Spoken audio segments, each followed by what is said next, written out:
દાંતાના police ક્વાર્ટરમાં જ કોન્સ્ટેબલની પત્નીનું શંકાસ્પદ મોત અને ક્વાર્ટરમાં રહસ્યમય સંજોગોમાં મહિલાનો મૃતદેહ મળી આવતા પરિવારના ગંભીર આરોપ। દીકરીના મોતમાં યુવતીના પરિવારે કોન્સ્ટેબલ જમાઈની સામે આંગળી ચીંધી છે। ઘરકંકાસમાં માત્ર 2 જ વર્ષમાં મંજુબેનના સુખી સંસારનો આ કરુણ અંત આવ્યો। હવે ઘટના સમયે ઘરમાં પતિ પત્ની સિવાય કોઈ પણ સભ્ય હાજર ન હોવાથી શંકા જન્મી રહી છે। પત્નીએ ફાંસો ખાઈ આપઘાત કર્યાનો કોન્સ્ટેબલ પતિએ એક તરફ દાવો કર્યો છે। પરિવાર કે પોલીસ આવે તે પહેલા જ પતિએ પત્નીને નીચે ઉતારી લેતા કેટલાક સવાલો ઉઠ્યા છે। ત્યારે બનાવની આગલી રાત્રે જ પતિ પત્ની વચ્ચે ઝઘડો થતા પતિએ બહાર ભોજન કર્યાનો પણ દાવો કરવામાં આવ્યો છે। હવે મંજુબેનનું મોત આપઘાત કે હત્યા તે અંગે ઊંડી તપાસ થાય તેવી યુવતીના પરિવાર માંગ કરી રહ્યો છે।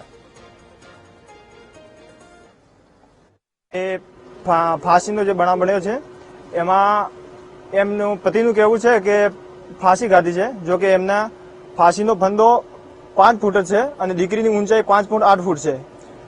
તો દેખીતું ચોખ્ખું દેખાઈ આવે છે કે ફાંસી તો ખાધી જ નથી। એમને પોતે મારીને પછી દેખાડી આપ્યું છે કે ભાઈ આને ફાંસી ખાધી છે।